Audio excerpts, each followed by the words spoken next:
Finally, Dinomorphia has a top, ladies and gentlemen. Finally. Don't be like the 30% of you guys that have not smashed the Crab Script and smash it so we can get to 103,000. Alright. Dinomorphia. The last time I saw this deck was being piloted by Michael State out of the last regional for, what was it, 2 weeks ago? I saw he was messing around with it, and I didn't think much about it. But I'm seeing some interesting tech choice here. A Flower Dino. Gotta be normal 7%, must be special by its own effect. You can only use each of the following effects of Flower Dino once per turn. So if you activate a trap card or effect, or your opponent activates a spell card or effect, special summon this card from your hand. Okay, so it's an extender. If this card is sent to the graveyard, target 3 of your banished spell and trap cards and place them on the bottom of your deck in an appropriate order and draw 1 card. Huh.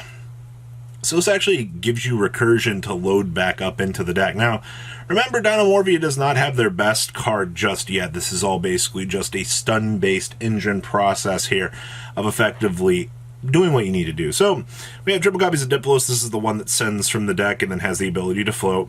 Triple copies of Thursia sets one of the traps directly from the deck, aka Value Town. And then also has the ability to subflow here. We have 1 Flower Dino, triple copies of Lord of the Heavenly Sky Prison. I mean, our deck is 24 trap cards, ladies and gentlemen. Why would we not play the Lord of Protection himself? Alright, we have 1 copy of the Ultimate Conductor Tyranno, 2 copies of Fossil Dig for searchability, and of course triple copies of Prosperity for additional searching. Now for our trap cards. So we have 2 alert here, special summon to 2 Dinomorphia monsters from a graveyard whose total level equal 8 or less. Okay. They cannot attack with them, and then you cannot special summon for this turn except for Dinomorphia monsters. And then we have the sub-banish effect down here for protection. So just pay, special summon 2, okay? Brute, oh boy, pay half, destroy 1 Dinomorphia you control, 1 card your opponent controls. This card's amazing. And then Domain. So during the main phase, either players pay half. You can do a fusion summon from your hand, deck, extra deck, field. Yeah, it does everything to create a monster for you, which, big Kedgrina. We have 2 copies of Reversion. So if you control Dinomorphia, pay half, banish 1 counter trap card from your graveyard. This effect becomes that counter trap's effect. Alright, so you do get basically the ability to pass on. We have 2 Sonic. Your opponent activates the spell trap card and you control a Dinomorphia, pay half, negate, and then pop. Alright, this card's actually pretty good. 2 Ice Dragon's Prison, of course. We have 2 copies of Skillderp, triple copies of Solemn Judgment, triple Solemn Steerike, and triple Torrential Tribute here, wrapping up the main deck. Alright, so the main deck is very, very basic in terms of interactions that you're going to want to do. It's just standard level 4 beats. Alright, down here in the extra deck, we have 1 Unicorn, 1 Phoenix, 1 D-Hark.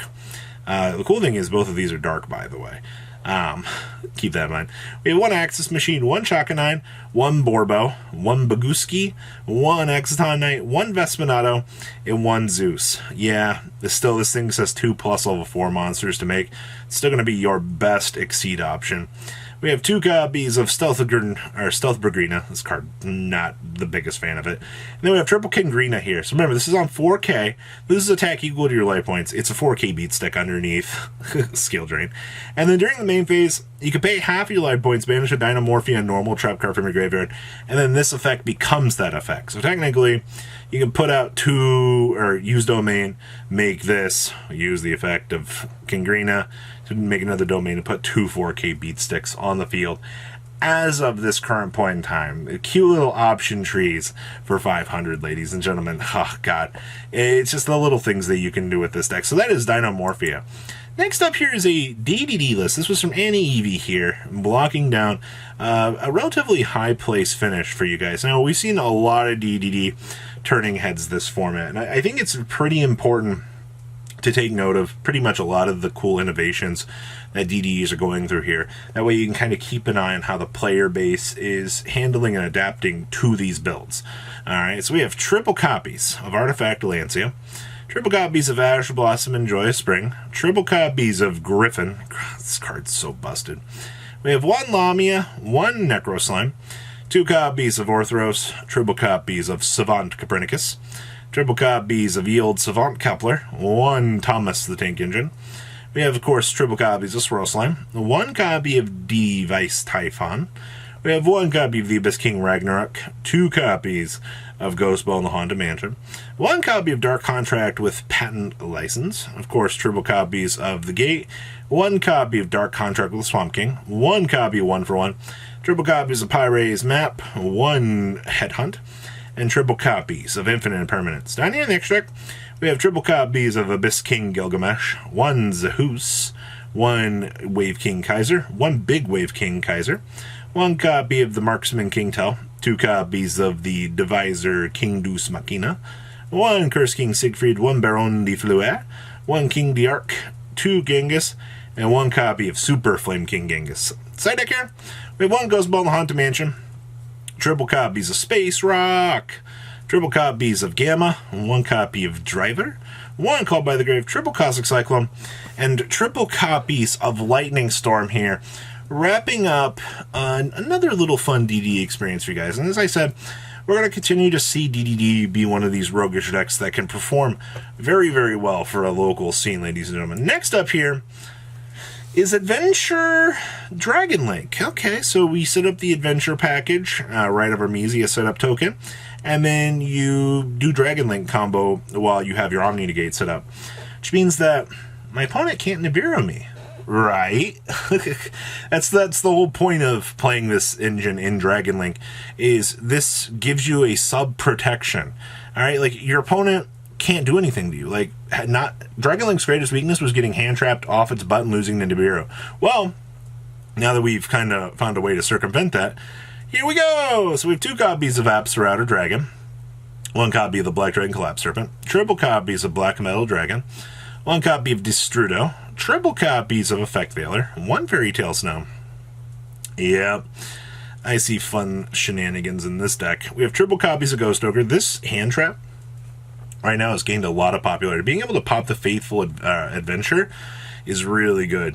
We have triple Nocta Vision, 1 Red Rose Dragon, 1 Red Eyes Darkness Metal Dragon, 1 Rocket Recharger, 2 copies of Rocket Synchron, 1 Rocket Tracer, 1 copy of Rox Rose, 1 Griffin Rider, triple copies of Water Enchantress, 1 Wyvern Buster, and then we have 1 Basil Rose Shoot, 1 copy of Boot Sector, triple copies of Chaos Space, 1 Dracoback, 1 Dragon Ravine, 1 Faithful Adventure, 1 Foolish Bro, triple Droplets, triple Quick Launch, and triple copies of Rite of Armisier. And then we have 1 Triple Burst Dragon, 1 Striker Dragon, 1 Nightmare Unicorn, 1 Heretic Seals, 1 Pisty with 1 Rum Rum, 1 Dehark, 1 Hulk, 1 Access Code, 1 Shooting Riser, the 1 Scarlight, the 1 Hot Red Dragon Arching Abyss, 1 Chaos Ruler, 1 Borrowed Savage, and 1 Baron de Fleur. And then side deck here, we have, of course, triple DD Crow, triple Nibiru, 1 Token Collector, triple Cosmic, 1 Harvey's Feather Duster, triple Evenly Matched,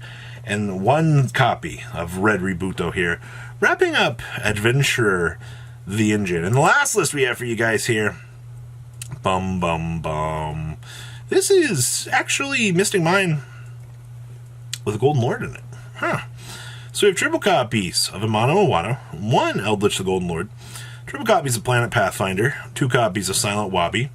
Then we have 1 Cauldron of the Old Man, triple Dark Ruin or more for board breaks, 2 Demise of the Lamb, triple Field Barrier, 1 Final Countdown, 1 Goddess Gold's Oracle, triple Left Arm, triple Mystic Mine, triple Duality, triple Extrav, triple Prohibition, 1 Terraforming, triple Dark Bribe, 1 Metaverse, and triple copies of Solemn Judgment here. So you're telling me that Mystic Mine is still a viable strategy, even with the adventure stuff. This deck's just got to work a little bit harder for it. Extra deck here is the most irrelevant thing in the world, but we have 1 Pozimo, 1 Gravity Controller, 1 Regulix, 1 Bellcat Fighter, 1 Beat Cop, 1 Swordbreaker, 2 Swordbreaker, 1 Opabinia, 1 number 43, 148, 143, 1 copy of Pulse, 1 Dinoster, 1 Dominance, and 1 Daemon. Side deck here we have triple Dimension Shifter, 2 Lava Golem, 1 Planet Pathfinder, 1 Cosmic Cyclone, 1 Demise the Lamb, triple Twin Twisters, 2 copies of Curse Seal, and then we have 2 copies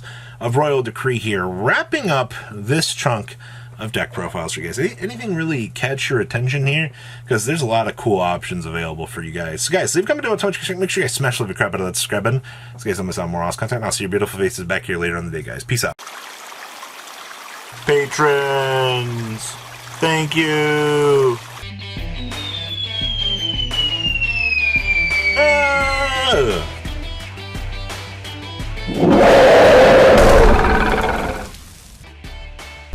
Thank you so much for watching. Check out these other videos.